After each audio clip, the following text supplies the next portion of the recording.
Trek Discovery, The Butcher's Knife post show. That is actually not the full name, but it should just be called The Butcher's Knife, even though it still makes no sense why they would call it The Butcher's Knife itself. I am your host, The Lore Reloaded. We also have the lovely and talented Anti-Trekker. How you doing, Anti-Trekker? Lovely. Exactly. Guys, if you want to check out someone with a different perspective, I would definitively suggest taking a look at his channel. It'll be in the description after this has gone live, or you can just search for it right now. Before we get started, just a couple of lovely things to tell you, because it's always lovely to say things. Don't forget to comment, rate, and subscribe on here. Hey, if you want to help the channel grow, we also have a Patreon going to be included in the description, or while we're live, become a sponsor, because if you become a sponsor and I get 2 of those, I can make all kinds of fancy icons and emojis that you can make, and I've always wanted to do that. But we are not here for the emojis, at least not yet until we get 2 sponsors. We are here for the latest video, The Butcher's Knife. I'm going to need to look up the full name, but while I'm doing that, Michael, or Anti-Trekker, give us your opinion. Okay, you can call me Michael. The Butcher's Knife, I would say, is a small step in the right direction for the show as a whole. I did think that it was more interesting and overall a better show than what we've seen out of the first 3 episodes, particularly the first 2. I'm still not on board with the character of Michael. But pretty much everything else around the show, I think, has improved. Well, 2 exceptions. I'm still not on board with Michael, and I'm still not on board with these quote-unquote Klingons. But other than that, I think that the show improved overall quite dramatically. Okay, so let's break that down a little bit. Before I forget, though, kind of an interesting thing I heard. I don't know how true it is, but I do remember the first episode. I remember you complaining that you didn't like the first part, and I complained too. I didn't think it really had any place in it. I don't know how true this is, but I wanted to put it out there. I had heard that they did that to pass the Bechdel test, which, if that tells you anything about the show. But we're not talking about that. We are talking about The Butcher's Knife Cares Not for the Lamb's Cry. I don't know why they would do a name like that, which is insane in my opinion. But, alright, so it starts off with her getting her uniform with a synthesizer. Now, again, I've looked this up, and you said before, what I find interesting is, if they want this to be prime timeline, I don't know why they keep breaking continuity. It's small, it's petty, but there were no synthesizers. Do you remember back in the original series how they actually got the their clothing and stuff? Was it just shipped in, or how'd that work? Clothing, I'm trying to think back to the original series, and while they did dress up a couple of times for various episodes, I don't think that it was as simple as telling the computer to, hey, manufacture this, and we have a uniform. I'm trying to think, particularly, and I'll have to look it up, and I plan to before I do my review of this episode, but in the original series, in the episode Patterns of Force, they dressed up as Nazis, and I'm trying to remember how they got the Nazi uniforms. I know Kirk and Spock got them by actually attacking Nazis, but McCoy got his while he was still on board ship, so I want to find out how that happened. It does seem like the technology, though, is quite out of alignment with canon as far as this being in between the Enterprise series and the original series, because I've said before, and I know some people think that it's silly, but they did not have any kind of food synthesizers or replicators or anything like that. They had a galley on the Enterprise. They actually had cooks on the Enterprise, which was mentioned in the original series, and also in Star Trek VI, The Undiscovered Country, we actually have a scene in the galley of the Enterprise. And yet, here we have food synthesizers. They can also obviously replicate uniforms using their matter synthesis technology. The hologram thing, I know a lot of people have complained about, and even though aesthetically, yeah, it's nice, but, the problem comes into play, not that I don't care about the fact that they did a lot of design change. Like, I don't care about the fact that the view screens look different. I don't care about the fact that the Control panels look different because obviously this is not 1960, the 1960s when we're producing this show. They want to make it look futuristic today, which I'm cool with. But with holographic technology, that is an actual plot point in later iterations of Trek. And there was an experimental holographic communications device that was introduced during the Deep Space Nine series. And so if they're going to specifically mention that this is new experimental technology over 100 years later, then it kind of breaks canon to say, oh yeah, we've just had it all along and everybody's casual with it. Right. It annoys me that it feels like they're lying. So let me ask you this. So after that, it shows her synthesizing the uniform. It's kind of interesting because they do this neat little lightning. You don't know what it is. All of the atoms coming together. You see it at the molecular level. Yeah, which was cool. I think that was kind of a neat little thing that they did. And if they had synthesizers, it would have been nice to put together. But let me ask you this. So then Tilly comes in and she's bringing the effects of the captain because of her will and testament. And we'll get into that in a second. But I liked Tilly to begin with. I thought she was a good comedic addition, and I also think that she is really going to, you know what's going to happen. She's going to prove herself. She's going to become this great officer, or at least improve. Either that, or they're going to kill her off. They're making her too lovable. I liked her a lot during this episode. I thought she did really well, and I think she's coming into her own. What are your thoughts? Yeah, it's no secret. Last week when we talked, I despised Tilly's character. I thought that she was over the top and the Jar Jar Binks of the show. They really toned her down in this episode, and I found her likable in this episode. So I'm glad that and that's common in not just Trek, but any series. When you first introduce a character that has some kind of quirky behavior or something, they generally tend to dial it up to 11 when they first introduce the character until the actor grows into the character, starts to get a feel for the character. And I think that, and I don't know the actress's name, but the girl that's playing Tilly is a much more human character in this, as opposed to the over-the-top, wah-wah comic relief type character that she was portrayed in last week's episode. So yeah, I think Tilly was one of the things that definitely improved in this episode from last episode. Right. Well, here's the funny thing. So I write down Michael Sue, which is our version of Mary Sue. And I always put it at the top, and I never have enough room. And the reason why I'm bringing that up is, again, I like Tilly. Then they brought up the captain's effects.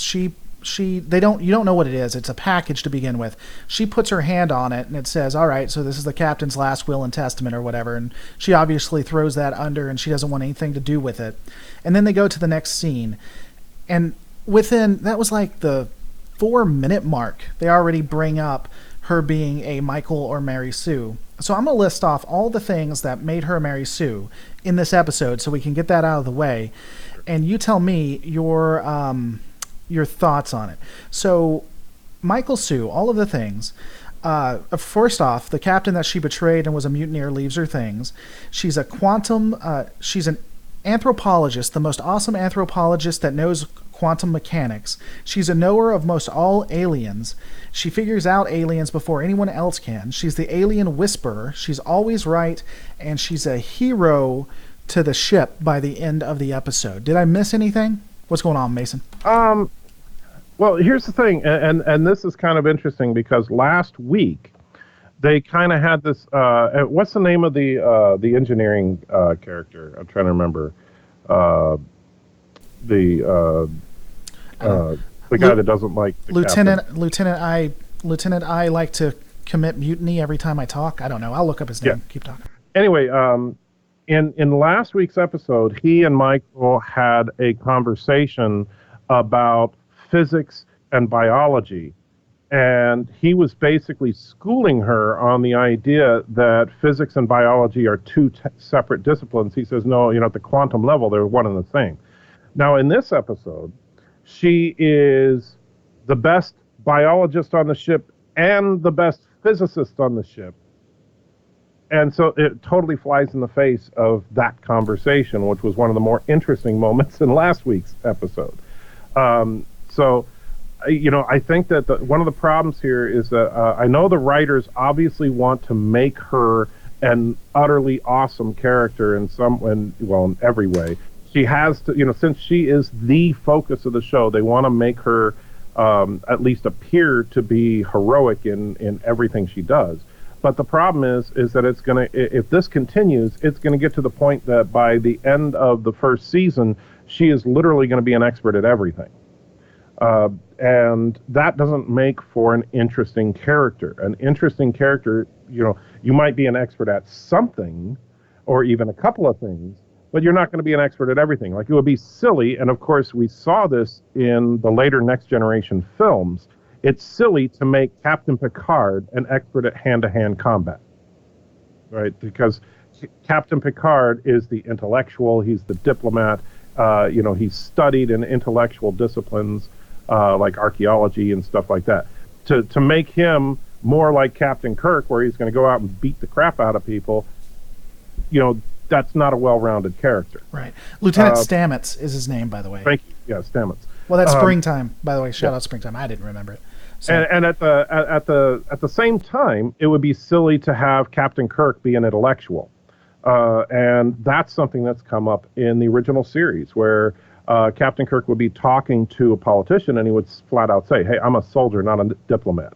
I don't understand these things," and so you don't make them experts in everything. But with Michael, I think the writers are so desperate to try and make her a character that people want to look up to, that they're going to be like on 7 of 9 from Voyager, where she's just the answer person for everything. Well, going back to Lieutenant Stamets, I like Stamets, by the way. I think do he's too. more interesting. That's my thing. I like Stamets too, but he should. I guess maybe it's because he was the one to create the technology, and he knows all about the technology, which is why he is not fired or sitting in space dead, because he back talks so much. He would, I get the only way he is able to stay there is because he knows the technology. He's the only one that does it. I do like the back and forth that he has with both Michael and with the captain, especially the captain. Yeah, Captain Lorca is actually, I think, the relationship between Lorca and Stamets is going to be an interesting dynamic through the show. I would like to see that grow a little bit. Right. Springtime says, Star Trek Alien 5, the aliens are good now. Shifty just finished. WTF was that? LOL. Yeah, I'm right there with you. But so they have a good interaction. And then the next part I was going to rip to shreds. So they get on the turbo lift and they walk out and they're on the bridge, and all of a sudden they're in this massive combat. And the first thing I wrote was Discovery the video game. As it turns out, they were playing a video game. Yeah, that's exactly what it was, because it made no sense. Why didn't they know while they were? There's no way the ship wouldn't be completely at red alert and they wouldn't be fighting or anything like that. And one thing that bugged me about that scene, and tell me if you agree, it was just like a video game to me. And it seems like if they were going to put something together there and make it a little more realistic, the ship would have bobbed and weaved and they would have felt it as if they were actually in combat. Because if you remember, I forget which one on the original series, but when they were doing the Kobayashi Maru, that felt like they were in an actual combat. And even in that was Star Trek 2, by the way. That was Star Trek 2? Yeah, that was not during the TV run. Right, and then in the Next Generation, they did a mock combat that they made seem real. Did you have anything about that? Did that bug you at all? It bugged me that it didn't feel real. It didn't bother me as much as it did you, obviously, because number one, the Kobayashi Maru scenario from Star Trek 2 and, of course, Star Trek 2009, they revisited it. In both of those, you were in a simulator room that was designed to create the illusion of reality, and so consoles would explode and stuff like that. And so that actually made a little bit more sense to me. Unfortunately, with the The way they did it here, they're on the bridge of an active starship, and so based on that, I don't think that I think that it makes perfect sense that nothing would be shaking around or anything. Right, right. A lot of people like that. They said it was the best part. Shifty called this the microcosm plus equinox plus nonsense. I'd agree with that. So they go through and they, whatever that was. And, well, not whatever, the video game. And then, of course, they get killed. So he tells them to go over and over and over again. Honestly, there wasn't much more that happened in those scenes. I mean, there was some back and forth between Michael and Saru. And that's actually something I wanted to talk about briefly, because this did bother me a little bit. And I don't know, maybe you didn't get the feeling that I did from that, but while they were in the turbo lift, preparing to go on the bridge and witness the video game in process, Saru basically took back every nice thing he said about Michael in the previous episode. And I didn't like that. I mean, I understand Saru is leery of Michael because he's paranoid and kind of cowardly and everything. I'm cool with that. But at the same time, when he said in the prior episode that aside from her mutiny, she is the most intelligent officer he's ever worked with, she's the most capable person on the planet, blah, blah, blah, that felt sincere. But now he's basically saying, oh, no, I was just being polite. And that's exactly what he said. That he was just being polite because he never thought he would see her again. So basically he's saying, oh yeah, I was lying about what I felt about you to make you feel better, when she doesn't give a crap about what other people think of her. And so that, I did not like that at all. As far as Saru's character, I think that was a big step back for him.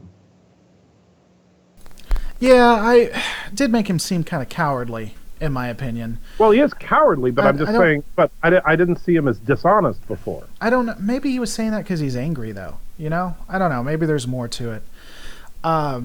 So after that, she's given, so what they have to do. So the next part was the captain takes her. He's like, let's go win the war or whatever. And he takes her into what looks like a trophy room. And I'm really beginning to agree with you. I think maybe this guy is going to be like the bad guy. And I hate that because I hope he's not. I hope he's like a pragmatist. I would love for the captain to be a pragmatist, or maybe he's lost his way and just not be a mustache twirling bad guy that they're making him seem to be. But he takes her in and he says, all right, we need to win the war. And the best way to win the war? Kill people. And we found this alien that can rip through bulkheads, but is somehow in a bulkhead because they do have the shield in front, but he's surrounded by metal, which is made of bulkheads, but whatever. And it can take fire. It can take phaser fire on kill, so you need to study him. And of course, as you know, what I loved was the consistency and the continuity in this, where she says, no, I told you I was not going to help you make weapons of destruction because that is against the Federation code. We're explorers. And obviously I am being very sarcastic because she buckles down and tries to help him make weapons of mass destruction to kill people because it would be biological weapons. Yeah, biological, because it would be consistent if she had told him no. So, and she just gets to work. And she just gets to work. I love that. There's nothing, no conversation, no back. She didn't learn anything. She's just like, all right, let's make some Klingon killing weapons. Yeah, that made no sense to me in that. Okay, I liked, and again, I think that Captain Lorca is interesting. I think that he is more of a pragmatist. I don't think he's going to come up as a straight-up villain by the end of the series. I think that he's, like you were kind of saying, I think he's just the guy that's going to do whatever it takes for the Federation to survive, which would put him squarely in the realm of Section 31, if that is, in fact, what it turns out Discovery is. Which I don't have a problem with that. I do have a problem with Saru being on the ship if it's a Section 31 ship, but I don't have a problem with Lorca's character if that's the case. Well, he said it was a science ship. I mean, it could still be Section 31, but they said its original use was science, which made me wonder, But you see, remember it and the Glen were built specifically for this new type of warp drive. I mean, and so they are in fact they are scientific research ships, but they're really more of a weapons research project than anything else. Right. And so I think that you could argue that they are a science ship and they are a warship. Sure. And I'm okay with that. But and in fact, one thing that I kind of like, particular with, and I forgot his name again, the engineer, Lieutenant Stamets. Stamets. Yep. But I kind of like the idea is a representation of the Gene Roddenberry vision of Trek, at odds with what makes Trek exciting.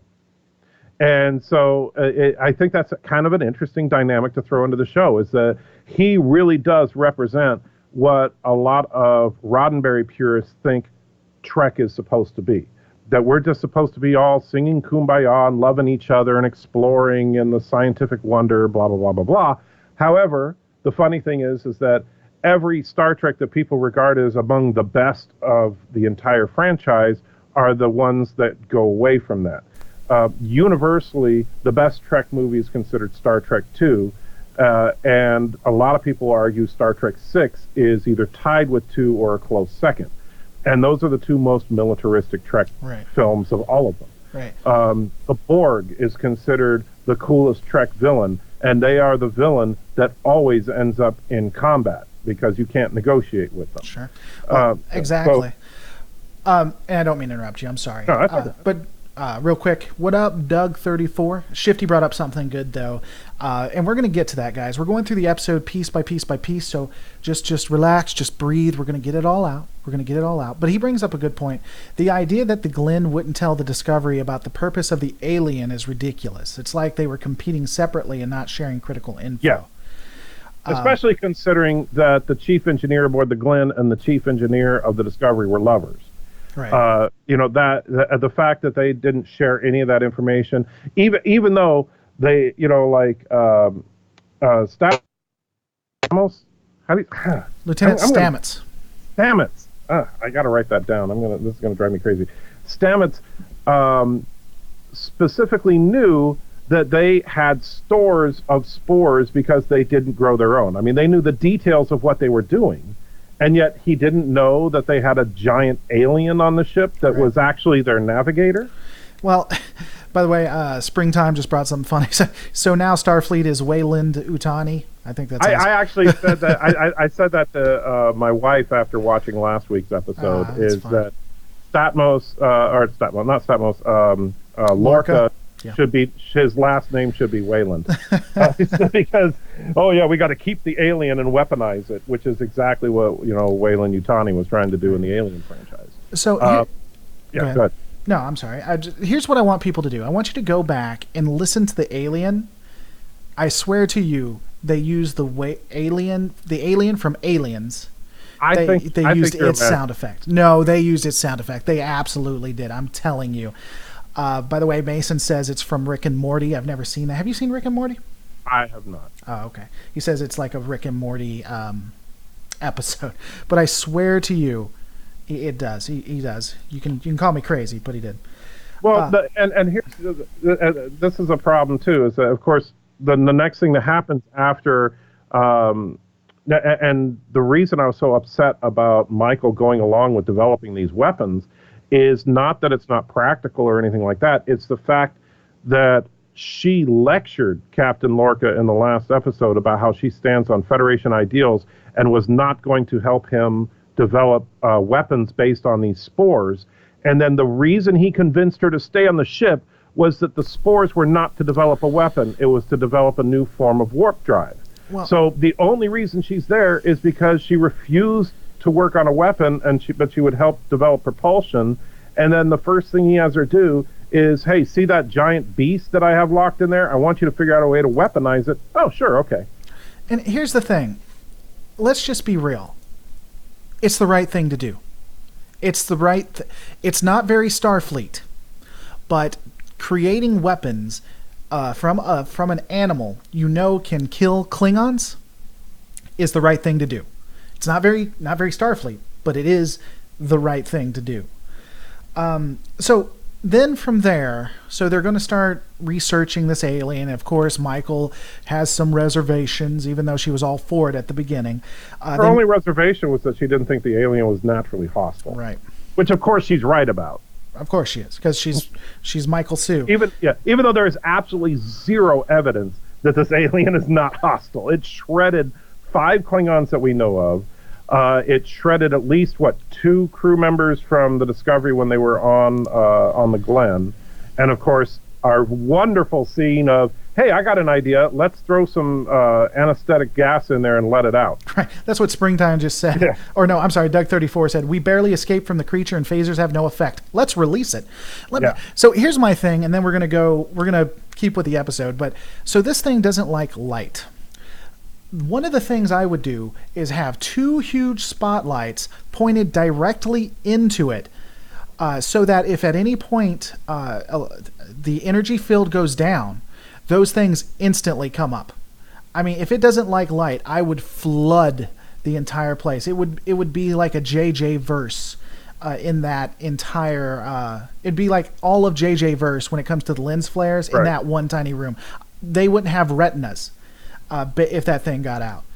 But so going to the Klingons, and of course the Klingons are still talking in Klingon, even though that quote unquote makes sense. Here's one of the things I hate. For me, the lighting and the different colors that the text was coming on made it hard to read. Right. So that was an annoying part to me. And secondly, it's really, really going to turn people off if they have to read it. First off, people with dyslexia can't read it. Secondly, people who have English as a second language can't wait for it, read it. So, or and at even least if read they it can, fast. the subtitles do go very quickly. Yeah. I mean, even as a native English speaker, when I could see it against the background, it was going really, really quickly.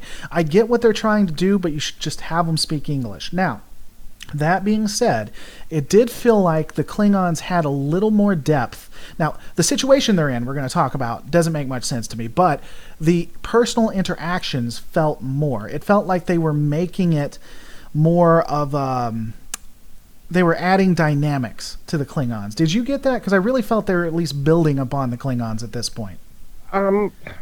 Maybe a little. I mean, the only really positive thing I could say for the Klingons is at least the female Klingon, and I don't know what her name is, but the female Klingon at least sounded like she was trying to speak a language as opposed to random syllables. She actually had a little bit, not much, but a little bit more fluidity in the way she spoke.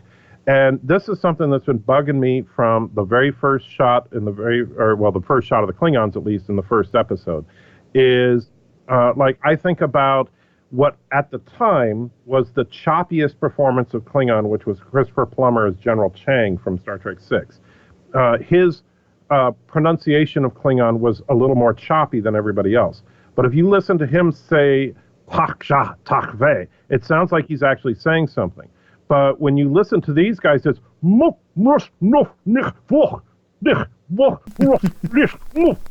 it's like, what? Right. That does not sound like a language. That sounds like you're about to throw up. Right. You know, that it's horrible. Their prosthetics are pretty bad. I think the prosthetics are hurting it a lot. By the way, I should get extra points for that. Was a pretty darn good imitation of the new Klingon language. The way that they're pronouncing it is horrible. She at least seemed to make some effort into making it sound linguistic.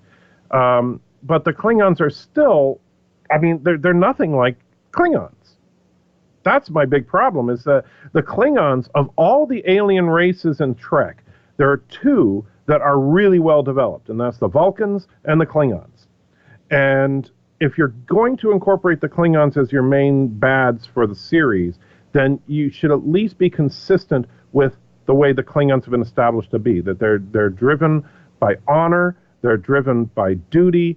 They do have a strong sense of faith with the Kahless stuff, but it doesn't drive their entire society.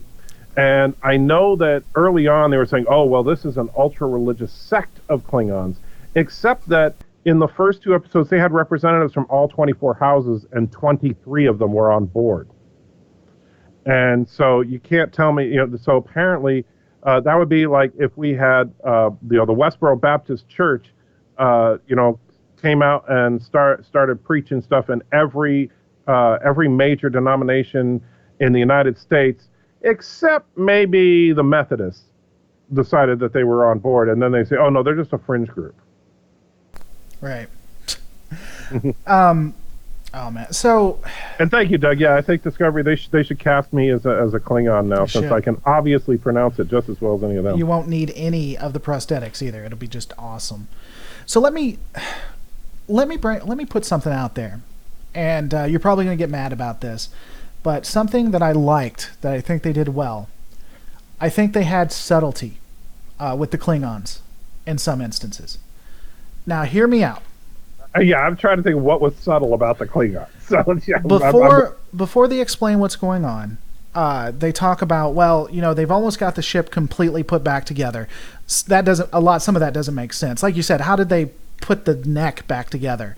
I mean, I get what's going on, Mr. Pete 8680, but I guess they're taking, maybe they're pulling from other Klingon ships and they're putting it together, even though they don't have like a space station that would really be required to put a ship together in that way. But let's just give it to them. Let's just say that they're magic in that instance. And they have the Shinzo, however you say it. The Shinzo wasn't destroyed because the first thing that a officer isn't going to think about as they're getting out is to do a self-destruct so that Starfleet secrets can't be gathered, so that Starfleet tech can't be used. They're definitely not going to think about that. And not only that, but apparently there's no locks in the computer system, because he can pick up a data pad and start looking at the crew map. Right. There's nothing there, just completely open. They're just like an open book. There's absolutely no protections. But they talk about how they were eating the humans. Remember, you even pointed that out. They were eating the captain, eating her flesh. And it made them look barbaric. They did it as a slight, I'm sure, somehow against Trump supporters and things. But I'm going to get comments about that. But they no. Hold on. Let me finish. The producers said it. Can I finish? But no, what I'm saying is that it was subtle because they were running out of food. And at that point, they hadn't told you about it. At first, it was kind of like, oh, God, I mean, seriously, they're making the Klingons do this? But they're running out of food. Now, some of that doesn't make any sense, because you think you would have other supply ships coming, not just the Trader McTradington from Trading Town, but actual other ships that would come and help out. But they're starving, so they're starting to eat the humans, which kind of makes sense. If you're starving, what you're willing to do. I thought that was subtle. I mean, do you kind of see that, or do you think I'm stretching? I do think you're stretching, because I don't think they're now. Granted, they did not explicitly say that they ate Captain Giorgio. What they did say was that I watched you rejoice as you picked the meat off of her skull. Now, that does kind of imply that meat is generally something you refer to as something you would eat. So it does kind of imply that there was some fine dining going on there. But even so, that would have been just after the battle. That would have been before starvation settled in. Right. And so I don't think that they were eating her out of desperation. I think that he was doing it to basically desecrate the corpse of the person that killed, or was partially responsible, at least, for the killing of what he considers the Messiah. And which they actually do use the word Messiah in this episode to describe him, which was interesting. But I don't think that there was anything. The one thing that these writers on this show do not understand, and that is subtlety. Well, we're just going to have to disagree on that. I think there was some subtlety, and some subtlety between him and his soon-to-be wife or whatever. I'm sure they're going to mate in some way. By the way, now the Klingons are run by a matriarchy, apparently. When did that come into place? Oh, yeah, so that was something that caught my eye, too. So main protagonist, the good guy, is female. And by the way, we got a new drinking game we want everyone to play. So if you're watching this on Star Trek Discovery, here's the new drinking game. Every time you see a male on the good guy's side, on the bridge or even on the ship itself, take a shot of whiskey. By the end of the episode, you'll still be sober. But to be fair, you'll only be sober if you have to exclude Captain Lorca and Suru. Yes, exclude them. There is one other male on the bridge, and it's kind of funny because I will now demonstrate his entire part in the episode.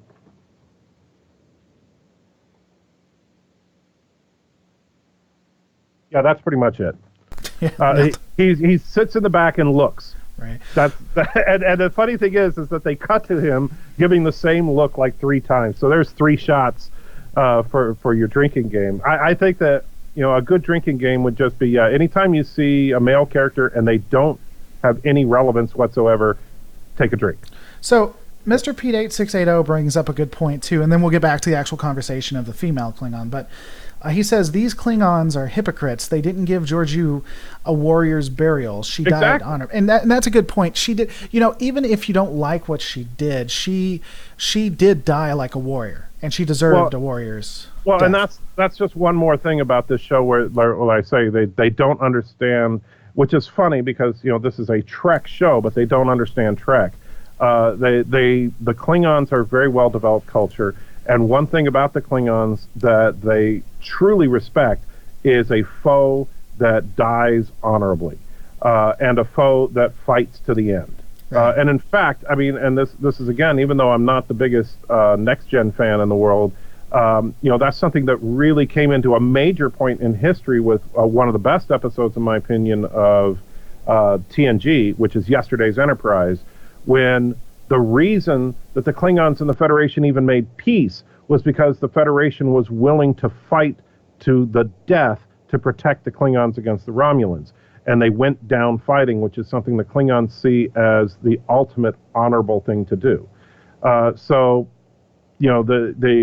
They completely throw that away, and apparently they now pick the bodies of their fallen enemies that fought valiantly. But okay, so hear me out on this. Just hear me out. Could this be a subtle nod towards the desperation when they give up their honor to eat the meat from there? Even though they know what's right, they're so hungry. No, because they waited 6 months before they went to the Sinjo to steal their dilithium chamber. Right. Well, so you brought up a great point about the Klingon woman. So all Klingon... Apparently, by the way, Klingon women are the only smart ones, too. Right. Right. So the Klingon women, it's a matriarchy, and the Klingon women are honorable, and they're the ones that get things done. And ultimately, she's going to be the hero of the bad guys at the end of this episode. And the protagonist is nothing but females that win the day. I'm beginning to believe that maybe there is some anti-male bias going on when I didn't believe that at the beginning. So maybe. I'll say this: I've listened to some of the men's rights types and their take on the show, and it sounds like a bunch of paranoid ranting. But then if you watch the show, you try to watch it objectively, they're not wrong. Anything they point out, whether it be the test at the beginning of the first episode to appease feminists, whether you talk about the fact that, and this is something I said in my initial reaction to the first episode, or the first 2 episodes, and this is without exception and I'm not talking about episode 3 and 4, but in episodes 1 and 2, without exception, every single male portrayed on the show is either a coward, a person who does stupid things that ends up getting him killed, or is Ambassador Sarek. That's true. And there's no exception to that in the first 2 episodes. And I'm sorry, and the 4, there was one other representation I saw, which is a hyper masculine bad guy, and that would be the Klingons, of course. Right. The male or masculinity in this is portrayed overarchingly as a negative. The funny thing is, the only 2 males we've seen so far that you could regard to as at all positive One is an alien whose defining trait is cowardice, and the other is an engineer who happens to be gay. You know, and it's like, come on, guys. And should be transported out for insubordination. Yeah, but of course, just like with Michael, I'm sure that it'll pan out that his insubordination is completely justified over time. Right. So, yeah. So they go over to the Shinzu and make googly eyes at each other while they get out the warp core, which is one of the reasons you would want to blow up your ship, by the way, so that kind of thing doesn't happen. And that makes no sense. Why? And correct me if I'm wrong, and anybody in the chat, let me know if I'm wrong about this. But in the two-parter with the Battle of the Binary Stars, at the end of the battle, it's the Shinzo, while severely damaged, was intact and somewhat functional. And the last time we see the ship, it's being tractor beamed away from a collision course with an asteroid. But even though it's badly damaged and everything, everything's still working. When the Klingons come onto the ship, it looks like it's been completely gutted by torpedoes. So the wife brought up a good point, and I think that's what we're going to go with. It has been 6 months on that ship, so in theory they could have been picking pieces apart from it already, plus stellar debris hitting it, and all kinds of stuff. Except the Klingons made a very big point to say they would not bring any part from the Federation ship onto their ship. Okay. So no, they didn't use anything before. Okay, well, it could be stellar debris hitting it, because I imagine there would be things that go into it, because it looked like it was near an asteroid field. So we'll give the benefit of the doubt. Maybe that's what was going on. And I love, because the other thing is you instantly know all parts work universally. Because, as you know, in the real world, you can take pieces from a Russian submarine and put them on a U.S. submarine. Not only that, but like the core of a nuclear reactor. Right. Exactly. Just go in and say, oh, yeah, our nuclear sub has a damaged nuclear core. Let's go over to the Russian sub and just lift it out and put it in ours. It'll work fine. No other work to. So this isn't Prime Timeline. There's no way. But the core. And by the way, couldn't the Klingons have gone over to the Shinzo and stole one of their food synthesizers so they wouldn't starve to death? Right. Well, that'd be dishonorable. No, but here's my thing with that too. So I'm glad that the actual engine looks like a Prime Timeline engine, even though it makes no sense when you take what the Enterprise is. It is not Prime Timeline. It can't be. There's nothing about this. But, I think they're calling it Prime Timeline simply for legal rights. That's the thing about when you look at, and this is kind of a funny schizophrenic thing from in the rights department of Trek, is that the J.J. Abrams timeline belongs to Paramount Pictures, where the Prime Timeline belongs to CBS television. Okay. So here's the thing. They may be doing that just so that they can keep it differentiated and if they want to make more JJ verse movies, but they both own the exact same copyrights. They share it, and I'll tell you how I know how. Because when they sued the living hell out of Axanar, that was Axanar's point. Axanar came back and said, hey, we don't know who owns what, so both Paramount and CBS are suing us. One of them can't because they don't own the copyright. And CBS and Paramount came back and said, no, we both co-own. Well, they didn't co-own it, certain things, but they let each other use it. So CBS licenses certain things to Paramount. This has to be Star Trek reimagined. It just has to be.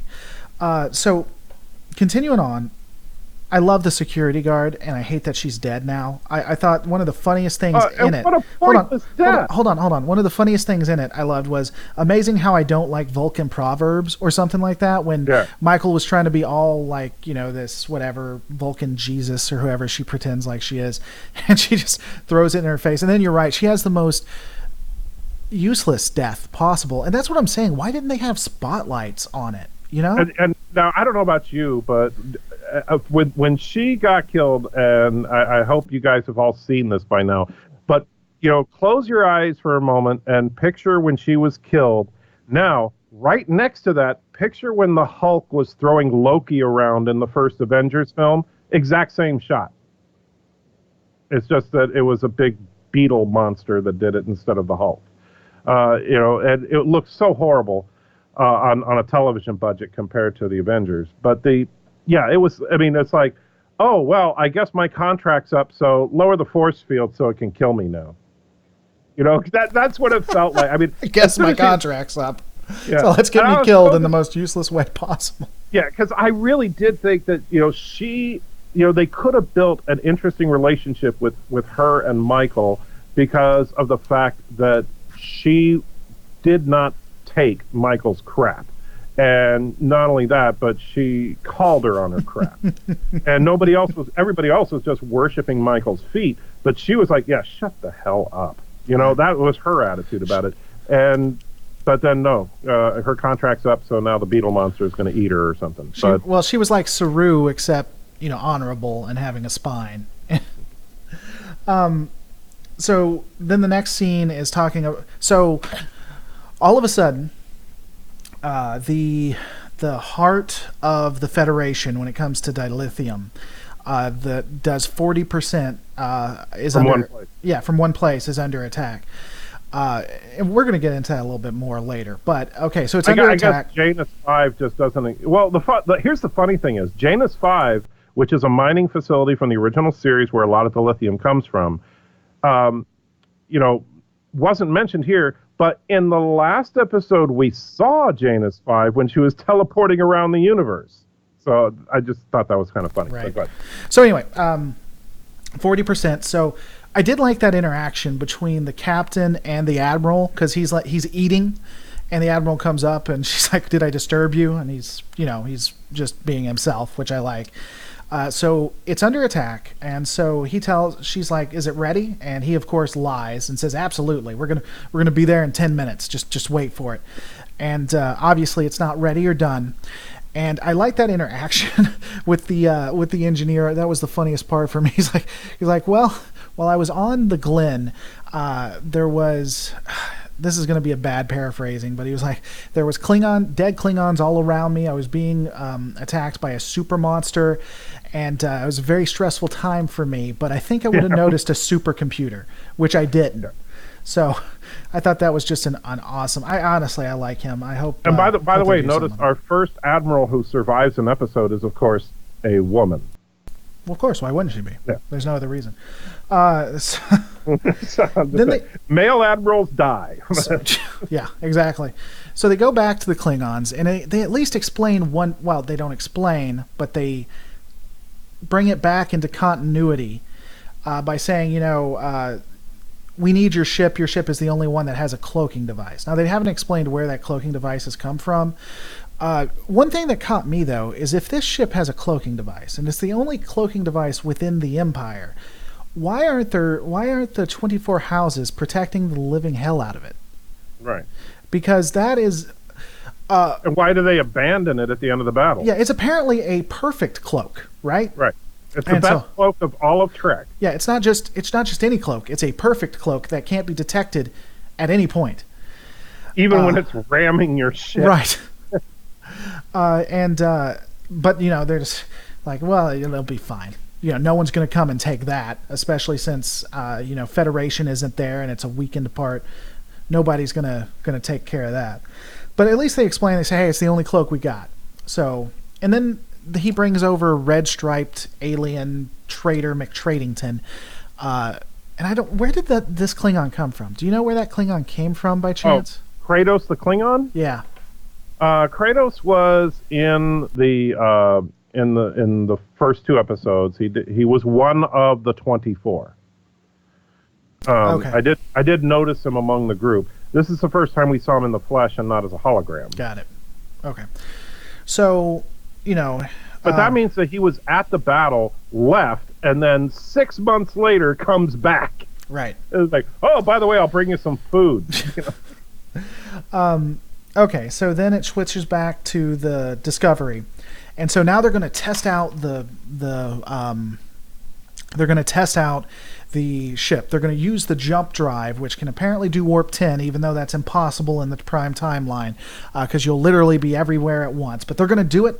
They're going to make it work, and they go to Black Alert. And what happens during Black Alert? Everyone goes to battle stations and prepares to go into combat, just like Red Alert. The difference between Black Alert and Red Alert is nothing. Well, no. No. I do see a difference there. There's not. No, because they did two separate orders here. Number one, he did order the Black Alert, which Black Alert basically means they're going to activate the spore drive. However, he also called for battle stations because they were going to jump into a battle zone. So, I guess it should have been like Red and Black Alert, or something. But yeah, he did say battle stations after he said Black Alert. Right. Sporp drive is what Shifty calls it. So spore plus warp, sporp drive. No, they should just have Red Alert. Black Alert is stupid.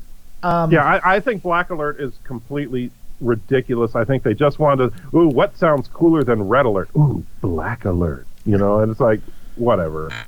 I love how and Springtime brought it up. The saucer section spins. I love that because that's been in Trek before. They've had moving places.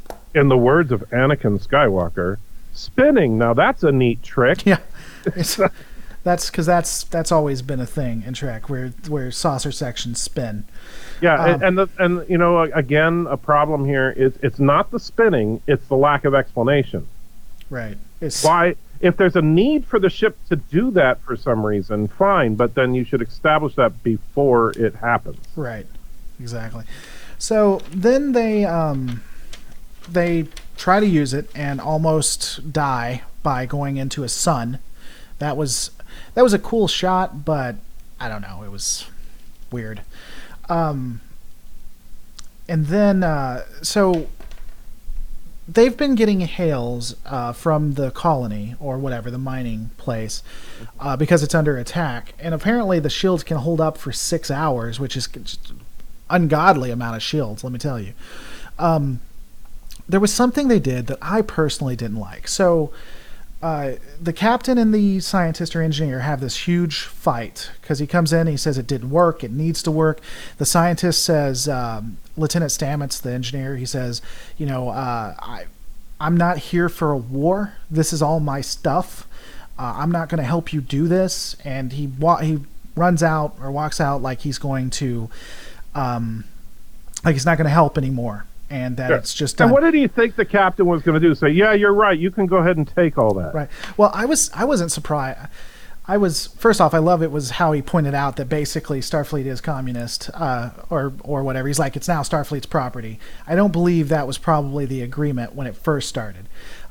What I almost expected him to do, though, is as Lieutenant Stamets was walking out, is for him to draw a weapon and stun him. And then, couldn't you see Lorca doing that, stunning him, and then having him wake back up on the bio bed and say, let's try this again? But, here's the thing, is on this particular instance, I was on Lorca's side of that argument. And the reason is that imagine if, during the Manhattan Project, one of the scientists said, you know what, I don't like the idea of nuclear weapons, so I'm going to take all my research stuff and leave. No, I agree. Would the government say, oh, okay? No. It does belong to the Federation. I agree. Lorca's in the right. And the other thing to Lieutenant Stamets is, I think Lorca gave the wrong speech. He said, do you want to be Zephram Cochrane? Or do you want to be just an unknown scientist who was great, who never did anything? The speech should have been, you can be Zephram Cochrane, you can save the Federation, or you cannot do anything and watch everyone die and the human race be subjugated. Because that's what happens. If you don't help and we don't get this running, we lose. And if we lose, everyone in Starfleet dies. And if everyone in Starfleet dies, the Earth becomes subjugated. So you can pick your poison. But by the way, I have a question for all of our astute viewers that pay close attention to these things, because I am truly at a loss on one particular point, since we're getting into the fighting part here. In Episode 2, The Battle of the Binary Stars, we hear that the Shinjo is equipped with phase cannons, which is the same basic weapon that Enterprise from the Enterprise series had. However, now on the Discovery, they call them phasers. Now, I'm okay with that because the Discovery is a more advanced ship. But did anybody notice any difference between the phase cannons and the phasers? They look visually identical. I think they're using them interchangeably. Elon Musk. What they keep bringing up Elon Musk. Who's Elon Musk, or what does that have to do with? The reason I ask is because I thought one of them was being Elon Musk is what's this guy do? He makes the Tesla. So apparently they brought him up. So I will apologize, Doug. I didn't hear that part. Yeah, he said basically the Wright brothers, Elon Musk or Zefram Cochrane. Okay. So Doug 34, I apologize. I thought you were being political before. That's why I deleted one of your comments. I apologize. I didn't even know they brought up Elon Musk. So that's a good point. SpaceX is a real life Wayland Utani. There you go. So here's what I didn't like. He's in the right, but here's what I didn't like. He turns on, so he plays the last communication that they received for the entire ship. Now, I don't necessarily hate that. That seems like something Lorca would do, because Lorca's a pragmatist, and people. And he's always trying to impress upon everybody how important it is. Right. If you're not, and that's what a pragmatist would do. I would do that if it didn't seem like people were really understanding what was at stake. I might do that too. But it feels like the show was trying to make you feel bad by having the kid saying, "Mommy, why won't you wake up?" or whatever. I didn't like that. Maybe that's because I'm a dad. And by the way, that's also a moment to take a shot, because the guy in the communications was a man. And of course, notice when they're trying to get sympathy, they show the grizzled, injured man with a bunch of children around him as everything's caving in around him. But anyway, so take a shot. Right. No, but I mean, do you see what I'm saying? And Doug says, no prob, I was being political because they were. And if they're being political, I think we should have those conversations. I just thought it was out of nowhere. I apologize. I've been wrong before. But I don't know. I just felt like it was just to get sympathy from the audience. And right. I guess. Well, that's why anytime you're going to show children in danger, right. You're just, It just felt unnecessary. It felt contrite, or maybe contrived is what I was thinking. Right. Especially since we've seen mining colonies in Trek several times before, and they did not have, 5-year-olds. Right. The miners were all, for the most part, adults and workers. They were not families like, the later stuff from Trek. That's a great point. So it's 40% of the dilithium. Even though you have a blockade there, it's going to be a prime target. Why on God's green earth would you have kids or families? That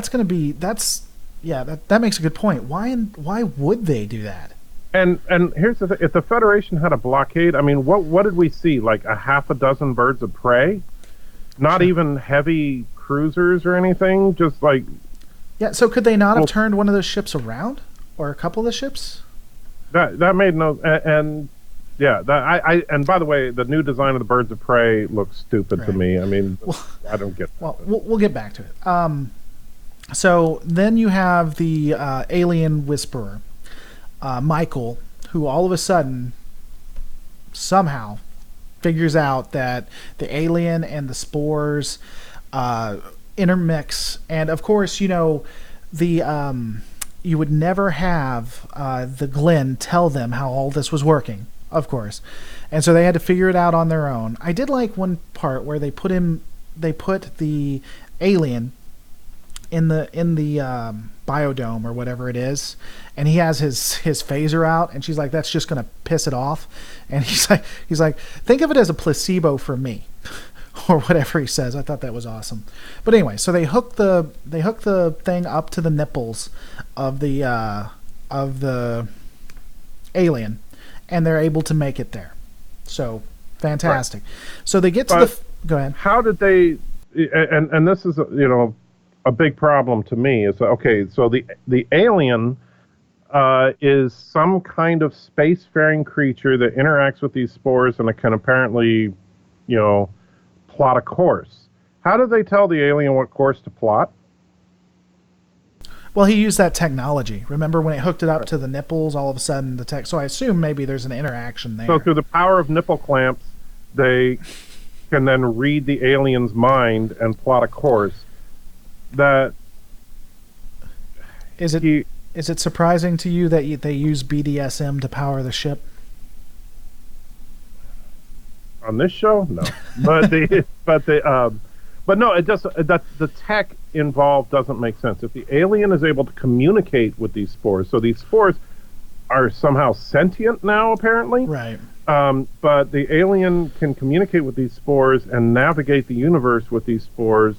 But how are we connecting to the alien and getting these readings? I mean, we found this gadget that does it for us. That's well, where did the Glen find the gadget, or did the Glen build this gadget?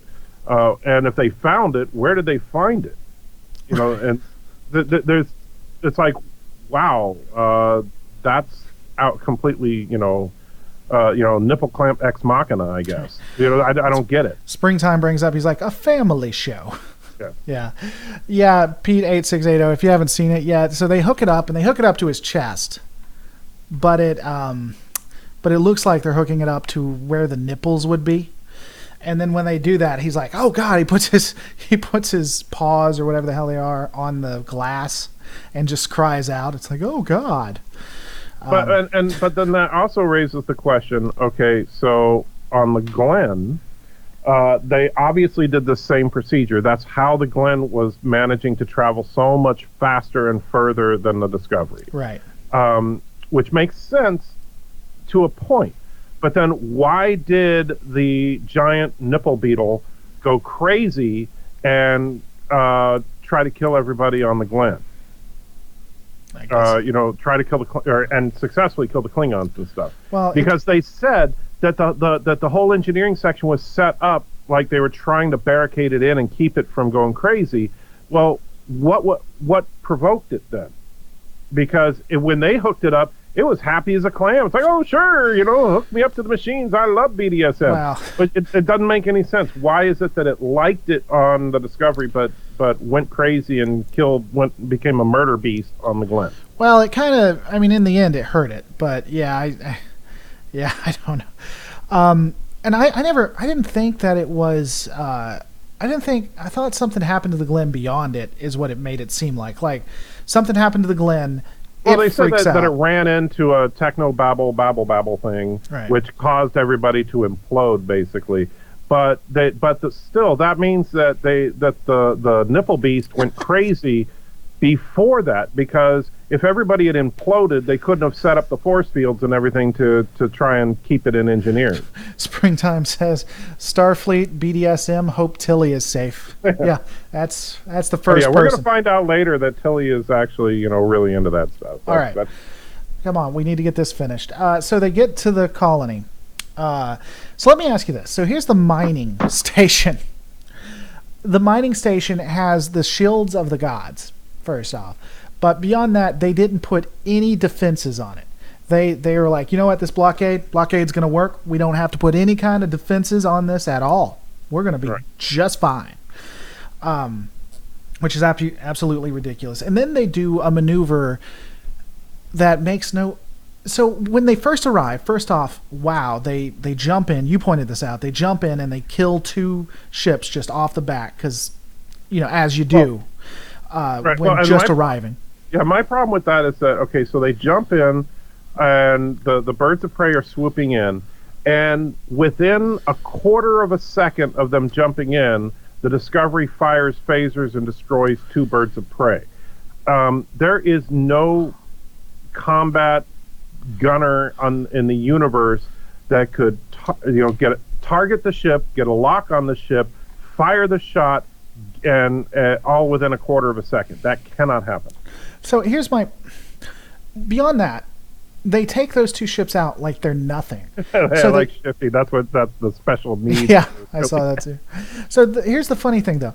So they do this special maneuver where they arrive, they let the ships pound the living heck out of them, and then they jump out with torpedoes or whatever, photons there that explode.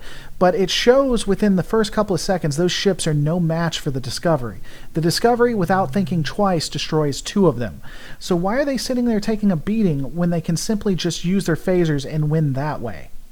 Yeah, I didn't get that either, because it looked like at the most there was a half a dozen birds of prey.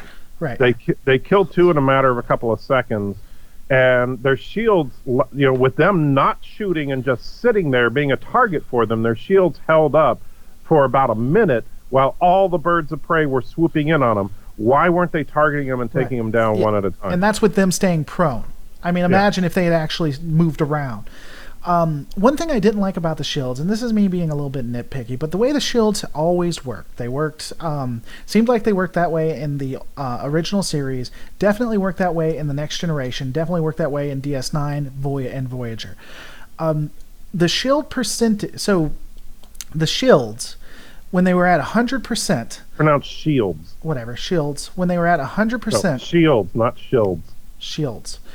Shield. Okay, we're going to sit here and argue about this? Or so when they're at 100%, they take the full brunt of it. Nothing seeps through. But as the shields get weaker, that's why when it's 90%, the ship takes some of the damage. When it's 50%, the ship takes even more damage. When it's at 30%, it's almost like having paper there, right? And stuff would explode and the ship would start taking damage. So the lower the shields got, the more that seeped through. The shields, however you say it, always seemed like whatever percentage was the amount that it was going to take away, right? I think so. And the Discovery didn't take any damage. No, I don't. I disagree with you, actually. The problem is shields, as they're depicted in Trek, has been fairly inconsistent throughout the films and various shows. But generally speaking, the way that shields work, as far as all the canon information that I've looked at up until this show at least, is that first of all, nothing physical can penetrate the shields as long as they're on. If you have 1% shields, like if you fire a torpedo or something, it's not going through. However, energy weapons can drain the shields. And so that's why your basic tactics are to fire phasers or, if you're the Klingons, plasma or whatever, at the shields until the shields are down, and then you fire a torpedo and take out the ship. Right. Well, I mean, that's just not consistent with the way when the original series. For dramatic effect, they always do different things. But yeah, in the original series, the Enterprise never suffered any permanent damage, but part of that is because of the visual effects budget. Oh, in the movies, yes, it absolutely. In Wrath of Khan? Right, but in Wrath of Khan, the Reliant fired on Enterprise with no shield. No, there was an instance when they had their shields up and they got the hell. No, there was not. Bet you money on it. I watched Wrath of Khan a week ago. There is no instance of a shot being fired at a shielded ship. Okay. And in fact, because the Reliant fired first while the Enterprise had shields down, which disabled the Enterprise, and then Spock used the computer to lower Reliant's shield so they could get a shot off and take out the Reliant's impulse engines. Then they ran to the Nebula so that Reliant shields wouldn't work in the Nebula. So, there was never shields. They were having a confrontation. I don't think we're thinking about the same confrontation where they got the heck beat out of them even though they had shields up. I know for a fact in TNG and DS9 and Voyager they had shields up and stuff would explode like it was full of explodium. And that's the problem. That's where I'm saying it's inconsistent. If you look at the way shields are supposed to work and the way that they do it with visual effects, they're very inconsistent. Sure. It's just like when people argue about, like, where are the shields in Star Wars? They talk about shields, but you never once see shields being effective in any way, shape, or form in Star Wars. Right. So let's get to the end. So she finally goes and she has to confront her demons. The person that she got killed, the person that she mutineered against, left her something, which I guess she didn't have time to change the will. They don't. But she had time to pack the telescope. Yeah, I know we're going to get to that. So she leaves a message, which I thought was kind of. It just doesn't seem like something someone would write for someone in a will. Maybe it's like, by the time you get this, I'm sure you're captain. I mean, maybe it's like, I hope. By the time you receive this, it's my hope that you have been a captain, that you have gone through the things. But just to say it, I don't know. It comes off as passive aggressive and not what real people would say. But that's just my opinion. So they open it up, and of course, there's the telescope. And as you said, they have time to pack the telescope, but not blow up the ship with all of the valuable Starfleet technology and information that could be used to help the Klingons. Right. Yeah. So you don't have anything to add to that? I'm just saying that's just. Well, I mean, the whole thing with her telescope, and at the end of the episode, it kind of pissed me off because okay, so the Klingons beam on to what's left of the Shinzo that's been gutted and destroyed and all that, and apparently, while they left the warp core intact and left the ship there to rot, while there's a Klingon battleship sitting right there, desperately trying to repair itself. But we're going to leave the technology there for them to salvage. But we better pack up the telescope and put it in a box with this will, because that was, I guess, the captain's last wishes, but nobody knew that until now. And because when FedEx apparently showed up at the Discovery and dropped it off. Right. And that makes no sense whatsoever, because who got the telescope off the Shinzo and put it in a box along with her recorded will? Well, and aren't they on deep mission doing scientific research that's top secret, above top secret? So what right. FedEx ships are delivering this to them as well? Oh, apparently you didn't know that, but if you go to FedEx and you just say, I want you to deliver this to Area 51, they can do it. So just so you know. Yeah. Oh man. You say, oh yeah, there's some guy at Area 51. This was supposed to go to them when his aunt died. So if you don't mind, and right. FedEx will do it. Exactly. Guys, if you're watching this, you need to check out the Anti-Trekkers channel. It'll be in the description. I know his name makes him seem like someone you wouldn't want to watch, especially if you like Star Trek, but really worth watching. He actually puts a lot of his effort into his videos like I do mine, and has the first episode reviewed. Hey, if you like this stuff, don't forget to rate, comment, and subscribe to let you know I am doing... Go ahead. I just wanted to make sure that everybody knew that while only the first episode is up on Anti-Trekker right now, more are definitely coming, and I can pronounce Shields and Trek. Obviously. Hey, if you don't know... Unlike some people on this show. If you don't know, I do actually 3 shows a week. On Wednesday, I'll be doing a Geek Out show where we talk about some of the fun technologies. Generally, it'll be Star Trek right now, but we'll do other stuff, have a lot of fun with it. And I was going to do it on Thursdays, but apparently I can't do it on Thursdays because the show doesn't come out. We're going to be doing an Orville breakdown in comparison to this, doing it on Monday. And if the you mean the real Star Trek? Yeah, the real Star Trek, which is Orville, on Mondays. Don't forget to become a sponsor or a Patreon. I have a Patreon. I have several patrons now, and I'll be doing some videos based on what they wanted, request. We're doing a special thing where if you become a patron before, I believe it's like the 15th or the 21st, you can request a lore that I will do for you. So don't forget to continue to watch stuff like this, and we are going to see you on the next Lore Reloaded.